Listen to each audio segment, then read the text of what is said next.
Geometry Dash is all about flow, but as every player knows, not all levels are created equal. Some are a smooth ride from 0 to 100, while others feel like a peaceful walk that suddenly turns into a frame-perfect nightmare.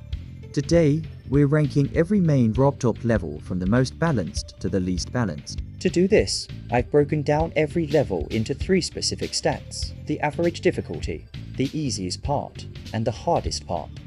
In my books, a difficulty cap of 6 is the limit for a fair demon, but some of these levels blow right past that, reaching a massive imbalanced score of 8. We're going to look at exactly where these levels spike, whether it's a brutal last ball or a sudden ship transition, to see which RobTop levels are the most consistent, and which ones are total choke point monsters.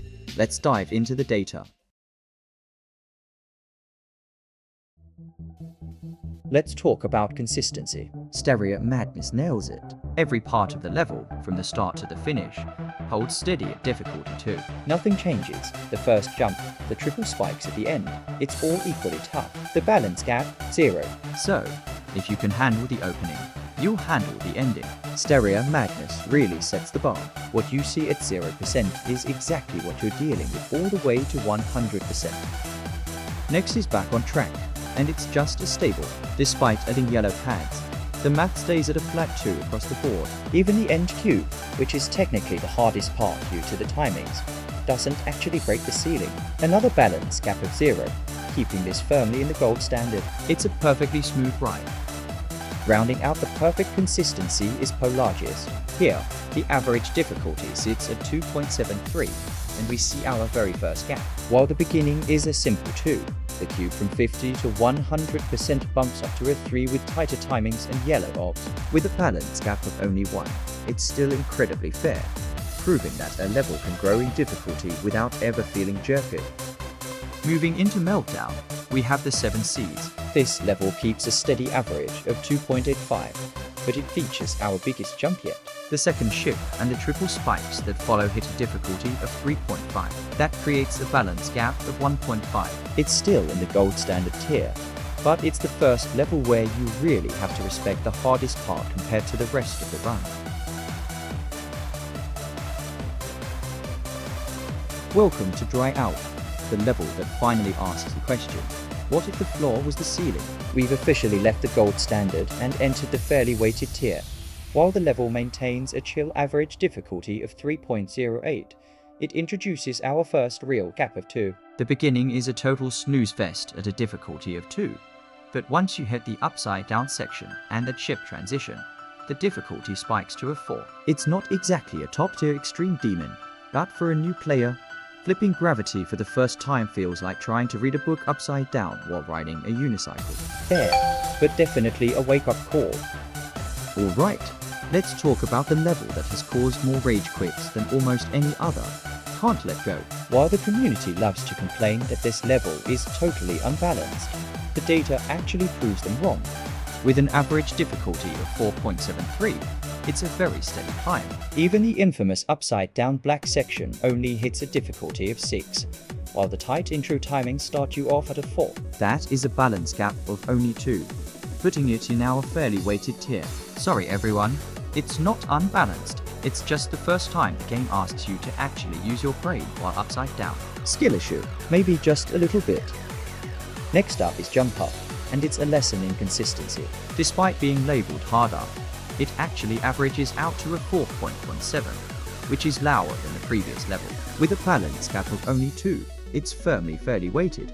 The level starts at a chill 3, and yeah, you run into those tough upside down cube timings near the end, but that only pushes the difficulty up to a 5. Overall, the flow's pretty smooth, and it just goes to show that harder doesn't have to mean all over the place. Just keep jumping, you'll be fine. Next up is Blast Processing, and for a level that introduced a brand new game mode, it's remarkably chill. With an average difficulty of 4.8, it maintains a super consistent flow. The easiest parts start at a 4, and even the dual wave and UFO sections only spike to a 6. That's a balance gap of just 2, keeping it firmly in the fairly weighted tier. It's a 1.9 masterpiece that proves you don't need a massive difficulty spike to make a level iconic. Welcome to Viking Arena, where the music goes hard but the difficulty stays soft. Despite the aggressive 2.0 effects, this level maintains a clean average difficulty of 3. The intro starts at a 2, and even when the ship hits the beat drop and transitions into that intense ending cube, it only peaks at a 4. That's a balance gap of 2, landing it right in the fairly weighted tier. It's the perfect example of how Deco can make a level look chaotic while the gameplay stays perfectly fair. Closing out our most consistent levels is Airborne Robots. This level loves to use flashy 2.0 triggers to make you think it's chaotic, but the data tells a different story. With an average difficulty of 3.45, it stays incredibly steady. The intro starts at a chill 2, and while everything after the pre-drop, specifically those ball sections, steps it up to a 4, the balance gap stays at a perfect 2. It's the last level on our list with this much stability. From here on out, things are about to get a lot more unbalanced. Now we have base after base. The level everyone forgets exists because it's uninteresting, but the data shows it's actually the first level to start widening the gap. While it keeps a low-key average difficulty of 3.31, it features a jump from a 2 at the start to a 5 during that long green upside-down section. That is a balance gap of 3. It's still fairly weighted, but it's the first time we see a hardest part that is more than double the difficulty of the easiest part. Maybe that's why people forget it. It spends most of its time being way too easy, then has one specific moment where it actually tries to challenge you. Say hello to Cycles, the level that made triple spikes a personality trait. Despite its harder rating, it maintains a respectable average difficulty of 4.65. We're seeing a balance gap of 3 here. The intro starts at a 3, but the constant triple spikes and gravity flipping ball sections push the difficulty up to a 6. It's still fairly weighted, but this is where the game stops holding your hand. It's consistent enough to be fair, but those triples are always waiting to ruin a perfect run. Now we're stepping into X-Step, the level that loves blue pads and testing your nerves. While it holds an average difficulty of 5.6, we're starting to see the gap grow. The easiest parts are a solid 4, but the final ball section and ship control at the end spike all the way to a 7. That's a balance gap of 3. It's still technically fairly weighted, but it's knocking on the door of the moderately unbalanced. It's the kind of level where you feel like a pro for 80% of the run, only to realize the final 20% is actually playing for keeps. Brace yourselves for Clutterfuck, the level that made everyone realize that size really does matter, specifically when you're a mini cube. With an average difficulty of 6.9, it's a massive step up in intensity. While the intro starts at a 5, that iconic mini cube section spikes the difficulty to an 8. We're still looking at a balance gap of 3, keeping it fairly weighted, but it's the most aggressive 3 we've seen. It's the ultimate gatekeeper level. If you can survive this gap, you're officially ready for the nightmare that is the demon tier. Electroman Adventures features engaging music that offsets its rising difficulty. The level averages of 5.9, but difficulty varies significantly, with a mini UFO section at 5 and a challenging ship segment reaching 8, creating a balance gap of 3. Players must stay alert, as failure to click results in instant death, highlighting the challenge of the level. Next up is Dash, the level that brought 2.2 to life with camera controls and the swing copter. It holds a very steady average of 5.55, keeping things surprisingly consistent for such a chaotic looking level. With a gap of 3, it lands safely in fairly weighted. While the early sections are a comfortable 4, the intense swing and spider transitions push the difficulty up to a 7. It's a visual overload, but the math proves that Dash is actually one of the most balanced 2.2 experiences.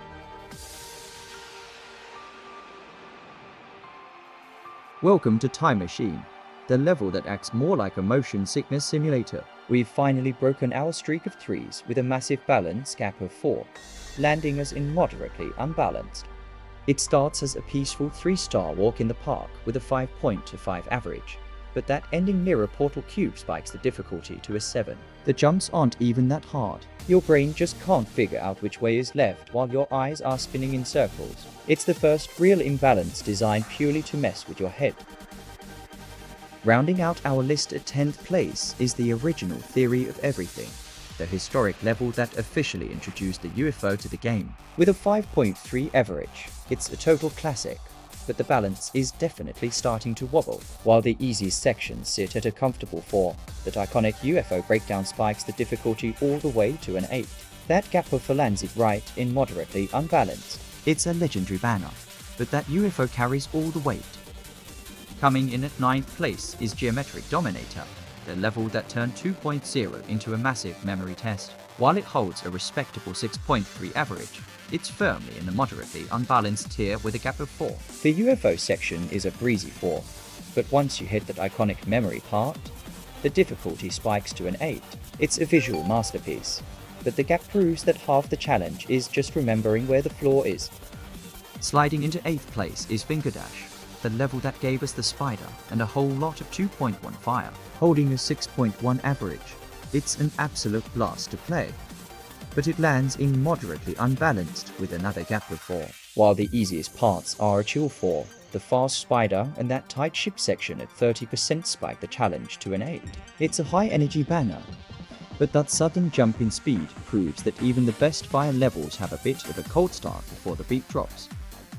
Taking 7th place is Knock 'Em Out, and this one really lives up to its name. With a low average difficulty of 4.1, you'd expect a smooth ride. But this level is officially moderately unbalanced with a gap of 4. It starts off as a total breeze at a difficulty of 2, but once you hit that second beat drop, the screen gets flooded with trippy moving parts that spike the challenge to a 6. It's a rhythmic masterpiece, but those visuals might just knock you out if you aren't ready. Brace yourselves for Hexagon Force, the level that taught the community to fear the word duel. This is our most chaotic entry yet, boasting a massive gap of 6. While it averages out at a 7, the easiest parts are a chill 4, but then you hit the notorious dual ball and that buggy dual cube which spikes all the way to a 10. That is literal easy demon difficulty hidden inside an insane level. It's a rhythmic masterpiece, but those bugs prove that 2 cubes aren't always better than 1. Taking the 5th place spot is the legendary Theory of Everything 2, our very first demon on the list. Now, we're giving this one some demon slack because we expect a big beat drop, but even with that, it hits an unstable rating with a massive gap of 6. While the level holds an average difficulty of 8.32, it starts with a manageable 6-star field before skyrocketing to a 12, putting those tight ship maneuvers and that 60% memory drop squarely in medium demon territory. It's a huge jump from the easy bits, but honestly, it wouldn't be a classic demon without a bit of a struggle. This is the definition of a high pressure level that keeps you on your toes.